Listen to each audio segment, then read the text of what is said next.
오늘 성탄절 아침에 말씀의 제목은 왜 성탄절이 좋은 날입니까? 입니다. 오늘은 즐겁고 또 행복한 성탄절 아침입니다. 그래서 우리 함께 먼저 성탄 인사를 했으면 좋겠습니다. 우리 전후좌우에 계신 분들과 함께 메리 크리스마스로 성탄절 인사를 하겠습니다. 메리 크리스마스. 네, 즐겁고 참 행복한 그런 성탄절 아침입니다. 우리는 예수님을 믿는 사람들이니까 이렇게 주회전에 나와서 이 성탄을 축하하면서 예배를 드리는 가장 귀하고 복된 시간을 갖고 있습니다. 세상 사람들은 아마 어젯밤 밤새도록 노느라고 집에서들 다들 누워 자든지 뭐 그러고 있겠는데 정말 진정한 성탄의 의미를 깨닫지 못하는 것이죠. 근데 이 참 교회를 다니는 사람이나 교회를 안 다니는 사람이나 이 성탄절은 다 좋아하는 것 같습니다. 그래서 왜 성탄절을 좋아하십니까? 라고 물어보면 이게 참 세대마다 다른 것 같아요. 뭐 초등학생 미만 아이들은 이 성탄절이 왜 좋으냐? 그러면 산타 할아버지가 선물을 가져다 준다. 그래서 좋대요. 또 조금 자란 이제 초등학생 한 5, 6학년 정도 되면 학교를 안 가니까 성탄절이 좋다. 집에서 마음껏 맛있는 것도 먹고, 대학생들은 성탄 전야에 크리스마스 이브에 여자친구 남자친구 만나서 데이트하니까 좋다. 직장인들은 뭐 직장 안 나가고 하루 쉬니까 좋다 그래요. 한 60대는 옛날 크리스마스 때 교회에서 막 율동하고 노래하던 그런 생각이 나서 좋다고 하고요. 70대 80대들은 이제 하늘나라 갈 날이 멀지 않아서 또 좋다 그런 말을 합니다. 그렇다면 그리스도인 된 저와 여러분은 왜 성탄절을 좋아합니까? 우리가 성탄절을 좋아하는 이유는 따로 있습니다. 따로 있습니다. 그것은 우리가 오늘 함께 읽은 말씀에 있어요. 요한복음 3장 16절 때문입니다. 이 말씀 누구나 다 잘 압니다. 심지어는 예수 안 믿는 사람들도 이 말씀은 알더라고요. 하나님이 세상을 이처럼 사랑하사 독생자를 주셨으니 이는 그를 믿는 자마다 멸망하지 않고 영생을 얻게 하려 하심이라. 웬만한 성도들은 이 말씀 다 외우지요. 그리고 이 말씀은 성경 66권 전체를 요약한 한 말씀이고요. 그리고 이 말씀은 또 성탄절의 핵심이에요. 핵심. 여러분, 예수님이 이 땅에 왜 탄생하셨습니까? 이 요한복음 3장 16절 말씀을 이루기 위해서 탄생하신 거예요. 그것을 모르면 성탄절을 진정 기뻐하고 축하할 수 있는 자격이 못 된다 싶어요. 그래서 이 요한복음 3장 16절 말씀을 가지고 오늘 2025년 이 성탄절을 맞은 저와 여러분들에게 이 말씀이 축복이 되고 이 말씀이 위로가 되고 이 말씀이 능력이 되시기를 간절히 축원합니다. 자, 오늘 이 말씀은 우리에게 4가지 메시지를 주고 있습니다. 왜 성탄절이 좋은 날인가? 첫째로, 하나님이 세상을 이처럼 사랑하신다라는 사실 때문에 성탄절이 좋은 날이에요. 자, 오늘 본문은 하나님의 사랑으로 시작이 되죠. 하나님의 사랑이 모든 것의 시작이에요. 하나님이 세상을 이처럼 사랑하시다. 하나님이 예수님을 보내신 이유는 이 세상을 이처럼 사랑하셨기 때문이다. 그 말이에요. 그럼 이 말씀에서 중요한 것은 하나님께서 어떤 특정한 계층과 특정한 사람만을 사랑한 것이 아니다라는 것이에요. 만약에 하나님이 부자를 사랑하사 했다면 가난한 사람들 큰일 날 뻔했잖아요. 하나님이 똑똑한 사람만 사랑하신다 그러면 똑똑하지 못한 사람들도 큰일 날 뻔했어요. 하나님이 미국 사람만 사랑하신다 그러면 한국 사람은 큰일 날 뻔했습니다. 하나님이 의인만 사랑하신다 하셨으면 죄인들도 큰일 날 뻔했죠. 하나님이 사랑하신 이 세상은 있는 모습 그대로의 세상을 사랑하신 거예요. 여러분, 마태복음에 보면 1장 말씀 보면 족보가 쫙 나오잖아요. 예수님의 족보인데 그 족보에 보면요, 아브라함부터 해가지고 예수님까지 이제 쭉 그 이름들이 쫙 명단이 나오는데 그 이름들 가운데 대부분의 사람들이 다 죄인이에요. 죄인. 특별히 몇몇 사람만 좀 생각을 해보면 예수님의 조상 가운데 야곱이 있습니다. 야곱. 여러분, 야곱은 이삭의 쌍둥이 아들, 둘째 아들이잖아요. 근데 이 야곱이라는 이름은 욕심쟁이라는 뜻입니다. 이 욕심쟁이의 대명사예요. 자기 형을 속이고 아버지를 속이고 그냥 장자의 축복 가로챘다가 그냥 밤에 도망친 사람 아닙니까? 그런 사람이 예수님의 조상이란 말이에요. 또 라합이라는 여인이 있어요. 이 라합은 우리가 여호수아서 2장, 3장에 나오는 여인인데 이 기생이잖아요. 여리고의 매춘부예요, 매춘부. 근데 그가 예수님의 조상이 됐단 말이에요. 또 룻이라는 여인도 나와요. 룻. 이 룻이라는 여인은 유대인도 아니에요. 이방 여자예요. 유대인들이 끔찍하게 혐오하는 모압 족속 여인입니다. 또 우리가 다 잘 아는 다윗. 다윗 왕은 뭐 위대한 왕이죠. 훌륭한 사람이지만 그도 결정적인 흠이 있잖아요. 근데 자기 부하의 아내였던 바세바를 범한 사람이에요. 또 솔로몬이 나와요. 솔로몬도 굉장히 지혜로운 왕이라 우리가 알고 있지만 결국 그의 말년은 이방 우상을 그냥 섬기다가 그냥 쓸쓸하게 그렇게 뒤안길로 간 사람이에요. 그러니까 예수님의 이 족보에 나오는 사람들 가운데 완전한 사람이 과연 누가 있는가? 아무도 없다는 거예요. 하나같이 다 죄인들이에요, 죄인들. 근데 오늘 성경은 뭐라고 말씀하십니까? 하나님이 세상을 이처럼 사랑하신다는 거예요. 그런 죄인을 할지라도 사랑하신다. 자, 예수님이 탄생하신 그 시대에 그 온 세상을 다스리던 사람이 로마 황제 디베리오라는 사람이에요. 누가복음 3장에 나오는 인물인데 그때 이스라엘을 다스리던 왕은 헤롯이고 또 유대인들의 그 최고 권위자인 대제사장은 가야바와 안나스입니다. 이 네 사람이 얼마나 흉악한 사람들이에요. 로마 황제는 자기가 이 세상의 신이다 하면서 모든 백성들은 다 자기를 섬겨라, 자기에게 절하라 명령하고요. 예수님이 탄생하셨지만, 진정한 왕으로 탄생하셨지만 그는 자신의 그 명령을 취소하지 않았단 말입니다. 헤롯은 무슨 짓을 했습니까? 예수님이 탄생하셨다는 소식을 동방박사를 통해서 듣고 2살 미만의 아이들 다 죽여버려라, 엄청난 살인을 저지른 그런 폐악한 사람 아닙니까? 예수님이 태어났지만 그는 자신의 잘못을 회개하지도 않았어요. 뉘우치지도 않았어요. 가야바와 안나스는 누굽니까? 당시 대제사장들이었어요. 근데 이 대제사장들은요, 본래 대제사장은 아론의 혈통을 통해서만 임명되어야 되는데 이 사람들은 아론의 혈통도 아니에요. 이 불법적으로 돈을 주고 산 대제사장들이란 말이에요. 이 불법적으로 그 자리에 앉아서 불법적으로 예수님을 재판해서 불법적으로 예수님을 십자가에 못 박아 죽인 자들이 가야바와 안나스 아닙니까? 그런데도 오늘 성경은 뭐라고 말씀하십니까? 하나님이 세상을 이처럼 사랑한다. 이처럼. 성탄절에 예수님을 찾아온 경배한 사람들도 특별한 사람이 뭐 있습니까? 한밤중에 양치던 목자들, 이 사람들은 그냥 밤 늦게까지 새벽까지 그냥 잠도 제대로 자지도 못하고 일하는 그런 중노동자들이에요. 아주 그 당시에 최하층의 빈민에 속한 사람들이 이 목자들이란 말이에요. 또 오늘 새벽에도 말씀을 전해드렸지만 예수님 그 성전에 왔을 때 결례식을 행하기 위해서 성전에 왔을 때 예수님을 만났던 시므온이라는 노인과 안나 선지자는 80세, 100세 됐던 그냥 노인들이에요, 노인들. 별 볼 일 없는 사람들. 예수님의 육신의 아버지는 요셉은 나사렛에서 목수일을 하던 사람이, 이 사람도 천한 사람입니다. 예수님을 잉태했던 마리아는 한 18살밖에 되지 않은 나이 어린 처녀였어요. 당시에 세상에 살던 그냥 보통 사람들이에요, 보통 사람들. 그런데도 성경은 말하고 있습니다. 하나님이 세상을 이처럼 사랑하사. 그러니까 하나님께서 사랑하시는 사람은 미래에 달라질 사람이 아니라 지금 현재 그냥 죄 짓고 살아가는 보통 사람들이다라는 것이에요. 그러니까 뭐 이렇게 말씀을 드리면 죄를 계속 짓고 살아도 괜찮네 이런 말이 아니라 뭐 죄 짓는 것을 잘했다라는 말도 아니에요. 이것은 하나님의 사랑의 특징을 말하는 것입니다.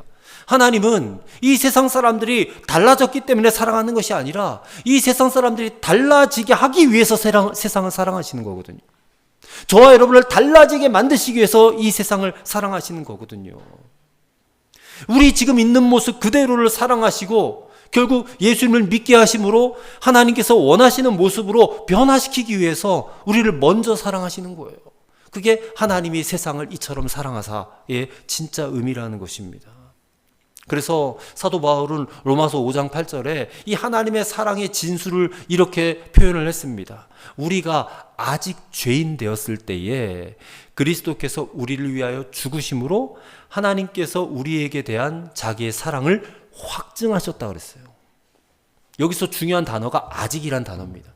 우리가 아직 죄인 되었을 때, 이 아직이란 말은 여전히라는 거예요. 우리는 여전히 죄를 짓고 살아요. 우린 여전히 죄인이에요.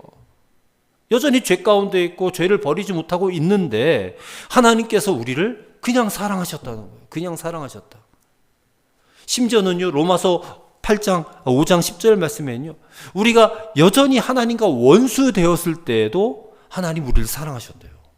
하나님과 원수가 되는데도 우리를 사랑하신다. 여러분, 하나님의 사랑은 우리가 뭘 잘했기 때문에, 우리 행위 때문에 사랑하시는 것이 아니에요. 그냥 그분이 부어주시는 은혜 때문에 사랑하는 거예요. 우리는 그런 하나님의 폭포수와 같은 전적인 은혜로 사랑받는 자가 된 줄로 믿습니다. 여러분, 우리의 행위 때문에 우리를 사랑하지 않는 사람은 부모가 이 세상에서 유일하잖아요. 여러분, 부모가 자식 사랑하는데 자식이 뭐 예뻐서 뭐 사랑받을 만한 짓을 했기 때문에 사랑합니까? 모든 부모는, 모든 자식이 야, 네가 나에게 어떻게 했느냐를 절대로 따지지 않아요. 어떻게 했느냐가 중요한 게 아니라 네가 나에게 누구냐, 이게 중요한 거 아니겠어요? 네가 나에게 내 아들이고 네가 나에게 내 딸이다, 이것만이 중요한 거지. 아, 우리 아들 딸들이 뭘 예쁜 짓을 했고 뭐 부모에게 돈을 많이 갖다 줬고 이래서 사랑하는 거 아니잖아요. 자식이 잘했다고 사랑하고 자식이 못했다고 미워하고, 이게 무슨 부모예요? 부모는 그렇게 하지 않는다는 것입니다. 자식이 잘하고 못하고에 따라서 사랑이 커지거나 작아지는 것도 아니에요. 부모는 그냥 자식이기 때문에 사랑하는 겁니다. 내 속으로 난 자식이기 때문에. 여러분, 하나님도 마찬가지예요. 하나님은 우리가 잘했기 때문에 우리를 사랑하는 것이 아니라 그저 우리를 사랑하고 우리를 결국에는 잘하게 하세요. 잘하게 하세요. 그래서 이 기독교의 저술가인 윌터 트로비시라고 하는 사람이 이런 말을 했습니다. 하나님은 우리를 있는 그대로 받아주신다. 그러나 우리가 있는 그대로 받아들여지면 우리는 그대로 있을 수 없다. 이 말에 여러분 동의하십니까? 그분이 우리를 있는 그대로 받아주시면 우리는 그 모습 그대로 있을 수 없다는 거예요. 우리는 반드시 달라질 수밖에 없다라는 것입니다. 저와 여러분이 그런 존재가 된 줄로 믿습니다. 하나님이 세상을 이처럼 사랑하사, 여러분, 하나님이 이 죄 많은 세상을 그냥 뭐 천둥벼락으로 망하게 하셨다면 벌써 망하게 하셨겠죠. 근데 그렇게 하지 아니하시고 오래도록 참으신 거예요. 오래도록 참으시는 바람에 세상이 여기까지 왔어요. 예. 그리고 한 사람이라도 더 당신의 자녀로 더 구원하시기 위해서 참고 봐주셨기 때문에 오늘 우리가 여기까지 온 것입니다. 이게 하나님의 사랑이에요. 그 사랑을 우리가 마음껏 찬양하고, 그 사랑 때문에 우리가 성탄절이 좋은 날이다라는 것을 반드시 기억하시는 여러분과 저가 되기를 바랍니다. 자, 두 번째 사실은요, 그 하나님이 독생자를 주셨다는 사실 때문이에요. 그래서 성탄절이 좋은 날, 독생자를 주셨다. 여러분, 하나님의 사랑은 말뿐인 사랑이 아닙니다. 하나님의 사랑은 주는 사랑이에요. 주셨으니 그래요. 주셨으니. 죄인을 사랑하세요. 저와 여러분이 다 죄인인데 사랑하세요. 하지만 말로만 내가 너를 사랑해가 아니고 주셨단 말이에요. 뭘. 서양 속담에 그런 말이 있대요. 사랑 없이 줄 수 있지만 주지 않으면 사랑이 아니다 그래요. 백날철날 말만 사랑하고 아무것도 주지 않으면 사랑 아니다, 그 말 아닙니까? 여러분, 사랑하면 주고 싶은 거예요. 그냥 대가를 바라지 않고 그냥 주고 싶은 게 사랑 아닙니까? 근데 그 사랑이 바로 이 성탄절에 우리의 기쁨과 우리의 그 감격의 이유가 된다, 그 말입니다. 어떤 두 여성이 병원에 성형외과를 찾아갔어요. 얼굴이 닮은 것 보니까 모녀지간 같아요. 딸은 한 30쯤 돼 보이고 어머니는 한 60, 70 정도 된 중년입니다. 근데 의사 앞에 앉아서 이 딸은 고개를 푹 숙이고 있고 어머니가 어렵게 입을 엽니다. 선생님, 제 딸이 곧 결혼을 합니다. 그런데 이 아이가 어릴 때 사고를 당해서 손을 좀 다쳤어요. 그래서 다른 손가락은 모두 수술이 잘 되었는데 이 약지만 손가락이 없어요. 약지를 잃었습니다.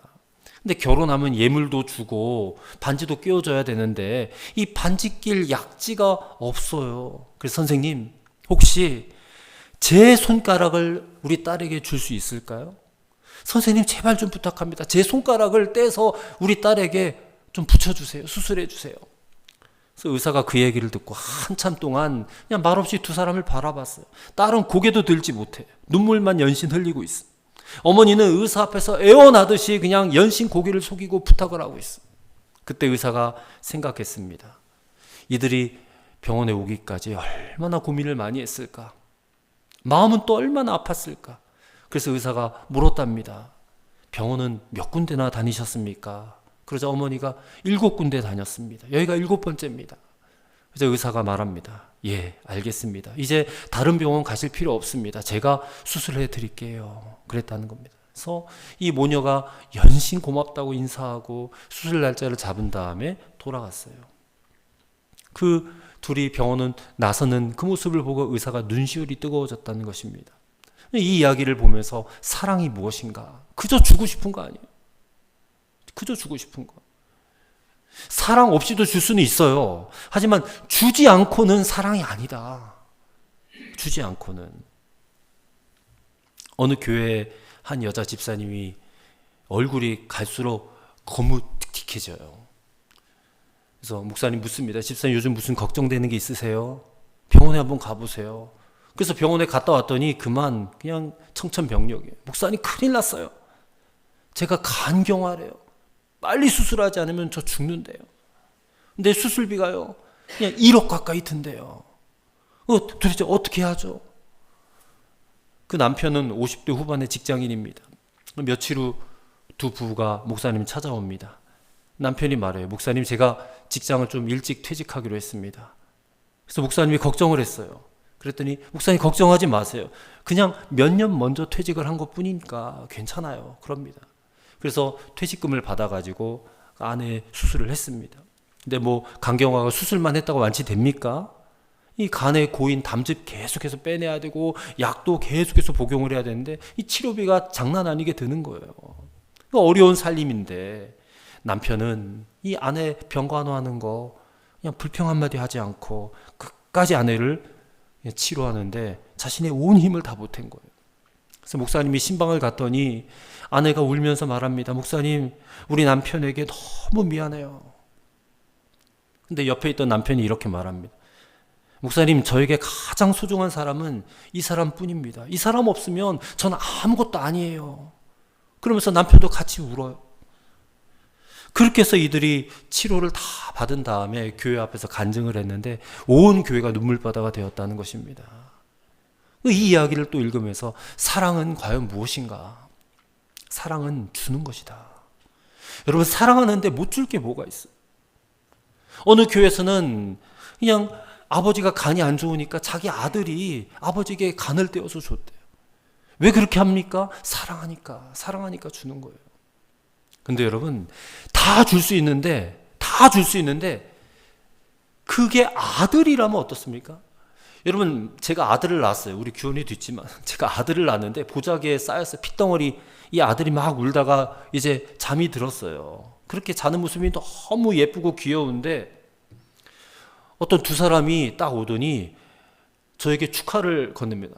아들 낳으신 거 축하합니다. 그런데요, 그 아들은 저희들이 가져가기로 오래전에 예약이 되어 있습니다. 아니, 당신들이 누군데 그런 말을 합니까? 예, 저희는 의과대 학생들입니다. 이 아이를 연구용으로 쓰려고 합니다. 이리 주세요. 아니, 지금 무슨 이야기를 하는 거예요? 연구용이라니.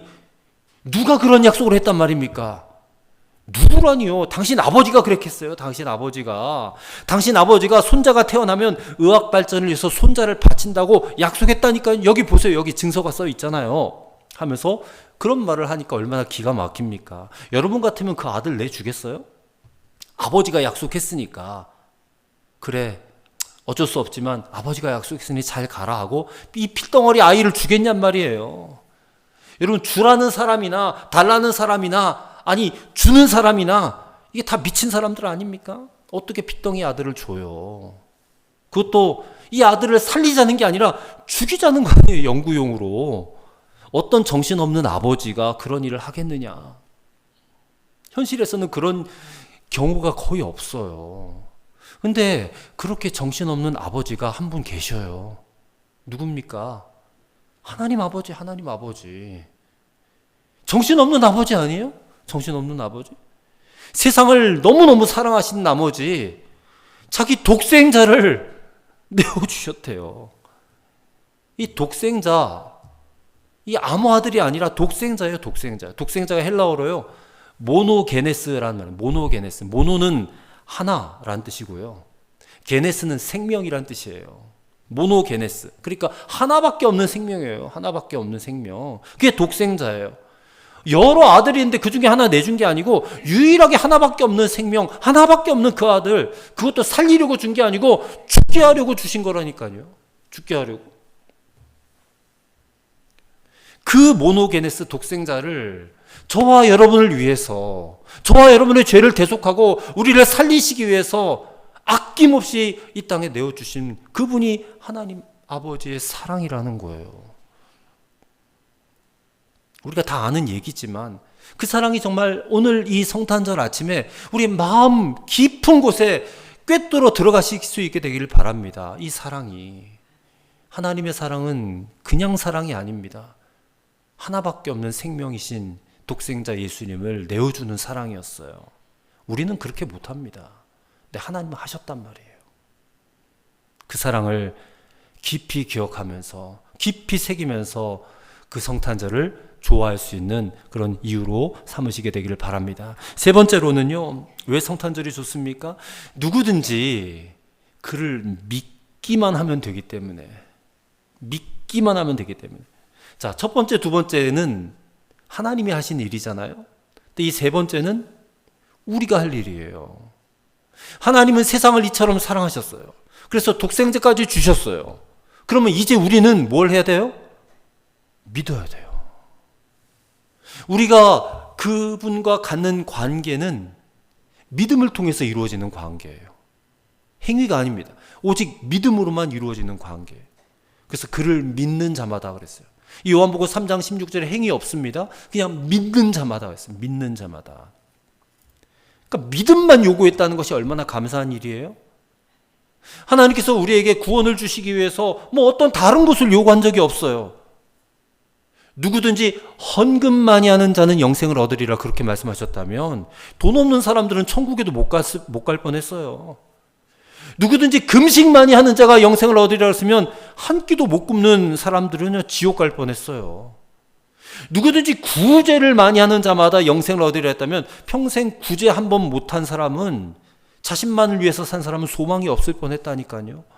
근데 뭐라고 말씀하십니까? 그냥 믿는 자는 믿기만 하면 된다는 거예요. 믿기만 하면 된다. 여러분, 믿음은 믿는 나를 바라보는 게 아니고 믿음의 대상을 바라보는 거예요. 대상을.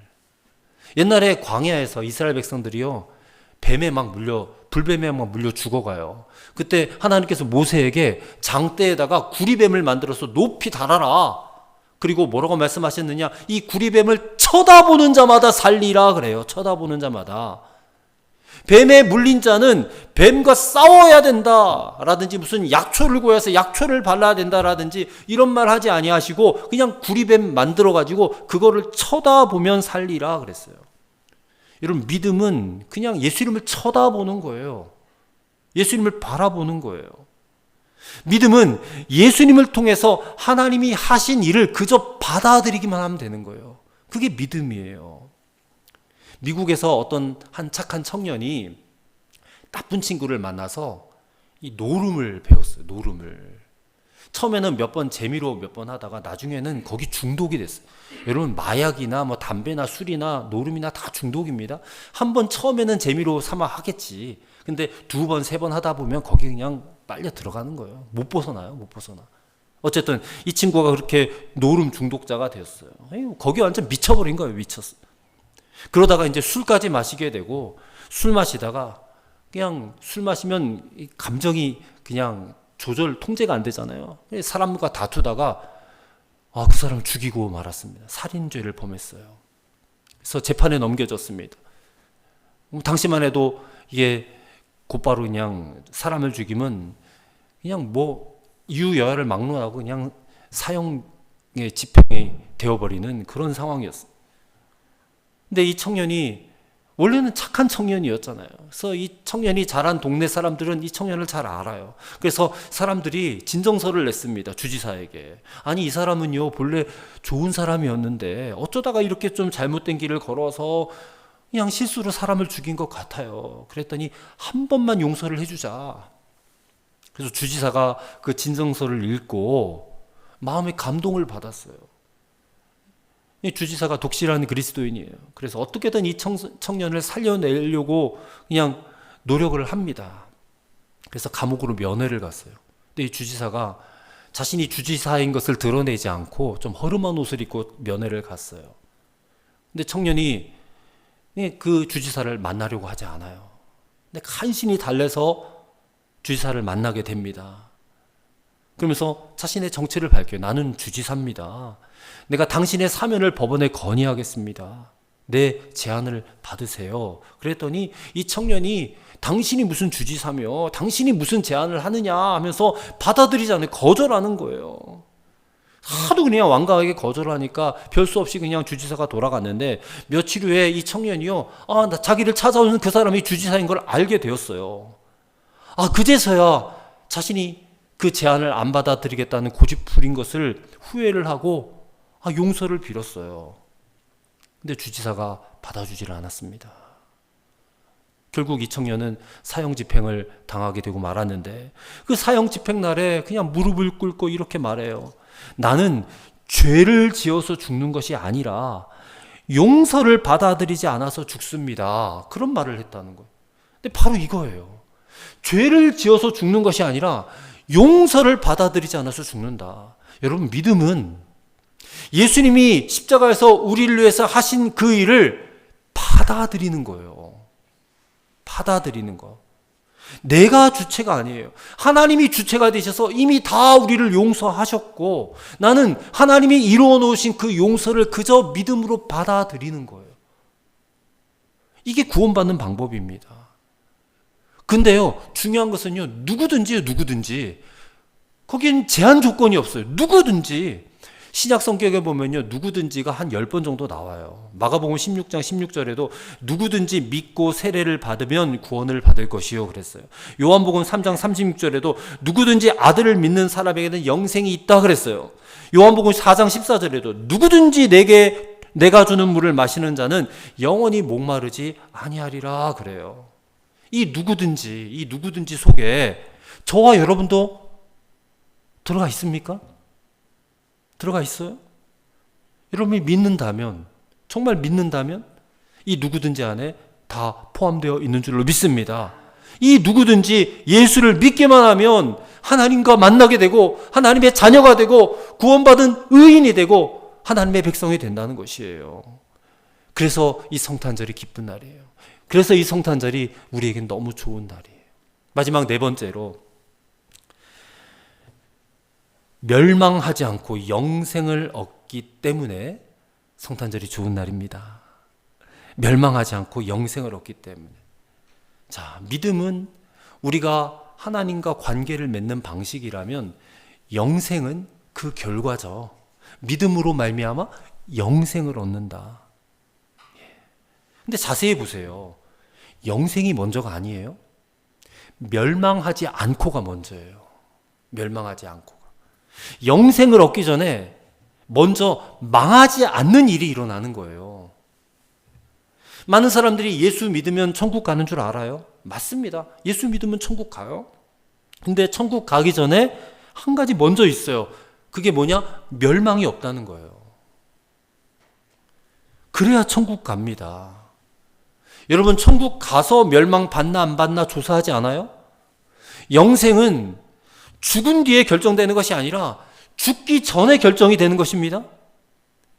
그래서 예수를 믿는 즉시 죽기 전에 우리에게는 이 멸망이 사라지는 거예요. 성경을 읽어보면 놀랍게도 천국 이야기만 많이 나오지 않습니다. 오히려 심판과 지옥 이야기가 더 많이 나와요. 예수님의 설교를 이렇게 쫙 분석해 보면요, 한 13% 정도가 심판과 지옥에 관한 것입니다. 안 믿으면 천국에 못 가는 것뿐만 아니라 심판을 받게 된다. 이게 예수님의 말씀이에요. 예수님의 비유의 말씀 중에 3분의 1도 지옥 이야기예요. 지옥 이야기. 왜 이렇게 지옥 이야기, 심판 이야기를 많이 하셨을까? 그러니까 죽기 전에 예수를 믿어야 멸망이 없다라는 것을 말씀하기 위해서 그렇게 지옥 이야기를 많이 하셨다는 거예요. 마가복음 16장 16절에 믿고 세례를 받은 자는 구원을 얻을 것이요 믿지 않는 자는 정죄를 받으리라. 정죄를 받는 게 심판받는다는 거예요. 심판받고 멸망당한다는 거예요. 근데 믿으면 그 순간 이 정죄가 사라져요. 심판이 사라져요. 여러분, 죽은 다음에 사라지는 게 아니에요. 죽기 전에 믿으면, 예수님이 우리 속에 들어오면 우리에게는 곧바로 정죄가 사라져요. 심판도 사라져요. 지옥도 사라지고 멸망도 사라지는 겁니다. 한마디로 예수 믿는 우리는 절대로 망하지 않는다라는 것입니다. 여러분, 살면서 우리 실수 많이 해요. 죄로 넘어질 때도 많아요. 또 내가 이루고자 하는 어떤 업적들, 그런 일들이 잘 안 될 수도 있어요.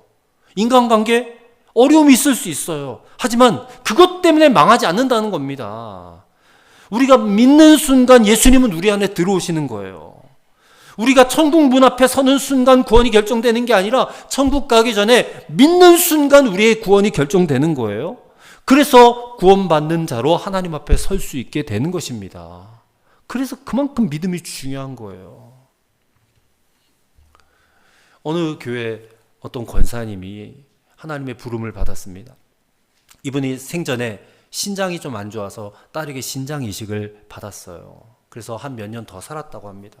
근데 몇 년 전부터 안 좋아져가지고 병원에 입원을 했는데 그냥 이제 합병증이 막 생기기 시작해요. 그래서 뇌종양까지 생겼습니다. 한번 그렇게 몸이 나빠지니까 급속도로 나빠져요. 근데 이 하나님의 부름을 받기 한 2주 전에 목사님이 이 권사님의 목소리가 담긴 음성을 이렇게 받았나 봐요. 병상에서 이 간병하시던 분이 조금 이렇게 컨디션이 좋아진 권사님에게 노래를 한번 불러봐라. 그랬더니 이 권사님이 부른 노래가 즐거운 나의 집이라는 노래입니다. 찬송은 아니죠. 즐거운 곳에서는 나로라 하여도 그 노래 다 아실 겁니다. 근데 이 권사님이 하도 많은 그 노래 가운데 왜 즐거운 나의 집을 불렀을까? 목사님이 해석을 했습니다. 이 권사님이 곧 자신이 들어갈 천국이 내 집이기 때문에, 천국이 내 집이기 때문에, 그래서 즐거운 곳에서 나로 오라 해도 내 쉴 곳 작은 집 내 집뿐일세. 이 찬양은 아니지만 이 노래의 가사, 자신의 육신은 비록 병들고 이제 죽음을 눈앞에 두고 있지만 자신이 들어가 살 영원한 그 하늘의 집을, 이 천국의 집을 그분은 사모했다는 것입니다. 하나님이 계신 그 집을 사모했다는 것입니다. 비록 육신이 약해서 죽음을 맛보고 하나님께 갔지만 그 영혼은 망하지 않았잖아요. 멸망하지 않고 영생을 얻으리라. 그는 승리한 것입니다. 여러분, 죽음이라는 것은 사실 없는 겁니다. 우리가 눈앞에 죽음을 보지만 사실상 죽음은 없어요. 우린 죽음 이전에 육신으로 살고요, 죽음 이후에는 영으로 살아요. 우린 계속해서 사는 겁니다. 죽음이라는 것은 관문이에요, 관문. 육신의 삶과 영혼의 삶을 이어주는 작은 관문이에요. 짧은 관문이에요. 그렇기 때문에 우리는 이 죽음을 살지 않아요. 죽음은 이 두 삶을, 육신의 삶과 영혼의 삶을 이어주는 작은 문지방 같은 거예요. 이 천국에 들어간 성도는요, 과거에는 육신으로 살았고 지금은 영혼으로 사는 거예요. 생명은 끊어지잖아요. 연속되는 거예요. 그러니 죽음은 없는 겁니다. 만약에 죽음이 있다면 짧은 통로만 있을 뿐이에요. 문지방만 있을 뿐이에요. 근데 그 통로에서 영원히 삽니까? 통로에서 누가 살아요? 통로를 지나가는 거예요. 그냥 지나가면 또 다른 생명이 주어지는 것입니다. 그러니 믿는 자는 망하지 않는다는 거예요. 죽음은 소멸되는 게 아닙니다. 어떤 종교는 죽으면 다 끝이다, 뭐 다 소멸된다, 사라진다 하는데 절대 우리 기독교는 그렇게 말하지 않습니다. 죽음은 관문이고 통과하는 문이지, 육신의 생명에서 살다가 영혼의 생명으로 이어지는 거예요. 길은 길로 이어지고 생명은 생명으로 이어지는 거예요. 그래서 죽음은 본래부터 없었던 것입니다.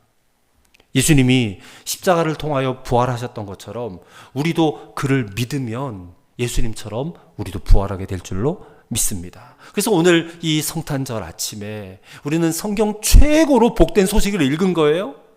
이 말씀을 다시 여러분 읽어보시길 바랍니다. 하나님이 이 죄 많은 세상을 이처럼 사랑하셨어요. 너무 사랑한 나머지 하나밖에 없는 그의 아들 독생자를 우리에게 보내주셨어요. 그리고 우리가 그분과 관계를 맺으면 믿는 거예요. 누구든지 믿기만 하면 절대로 멸망하지 않고 뭘 얻습니까? 영생을 얻게 돼요. 영생을 얻게 돼요. 그러니 오늘 이 성탄절 아침에 저와 여러분 영원히 망하지 않게 된 것을 간절히 축복합니다. 정말 축복합니다. 영원히 망하지 않게 된 거예요. 우리는 실수할 일은 있고 잘못될 일은 있지만 우리는 망할 일은 없다. 이게 얼마나 큰 축복입니까? 최후 승리는 우리에게 있는 줄로 믿습니다. 이 위대한 복음이 선포되어진 오늘, 그날이 바로 성탄절입니다. 2025년 이 성탄절 아침에 우리 하나님의 이 놀라운 감동과 이 놀라운 축복과 은혜가 저와 여러분과 함께 하시기를 주의 이름으로 간절히 축원합니다.